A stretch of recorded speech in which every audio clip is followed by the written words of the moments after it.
Di balik sunyi markas militer, kabar besar tengah bergema di 3 dunia tempur Indonesia.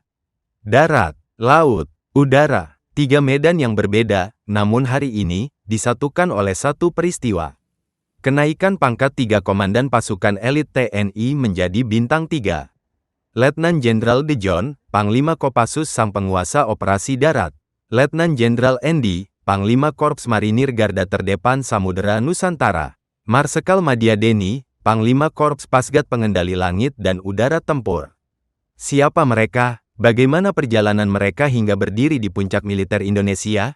Inilah kisah mereka. Yang pertama, ada Letnan Jenderal Dejon, Pangkopassus. Di dunia operasi darat, nama Kopassus selalu disebut dengan hormat.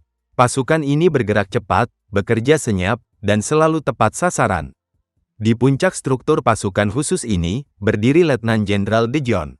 Dejon bukan komandan yang lahir dari kenyamanan. Ia ditempa dari nol, melewati latihan brutal. Berjalan ratusan kilometer di hutan tanpa bekal. Bertahan hidup hanya dari alam, hingga simulasi penyergapan yang membuat nyawa seperti taruhan. Kariernya penuh misi yang tak tercatat di berita. Penanggulangan teror, pembebasan sandera, hingga operasi lintas negara. Semua dilakukan dalam diam, tanpa sorak-sorai publik.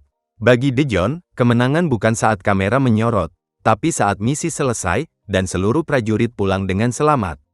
Di bawah pimpinannya, Kopassus tetap menjadi bayangan yang selalu ada, tapi tak pernah terlihat sampai saatnya tiba. Yang kedua, ada Letnan Jenderal Endi, Pangkormar.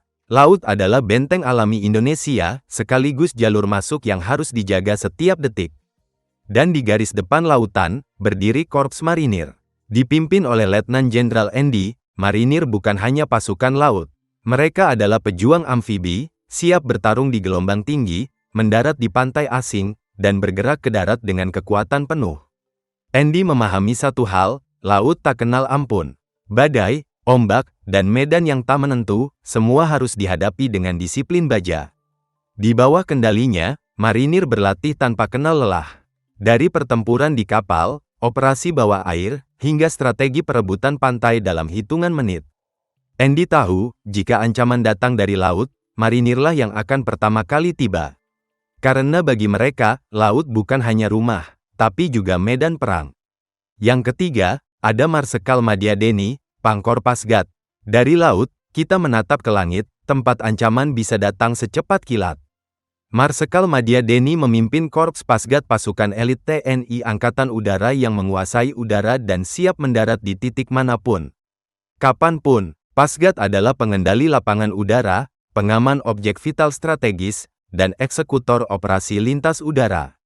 Di bawah Deni, latihan bukan sekedar rutinitas, tapi simulasi medan perang sebenarnya.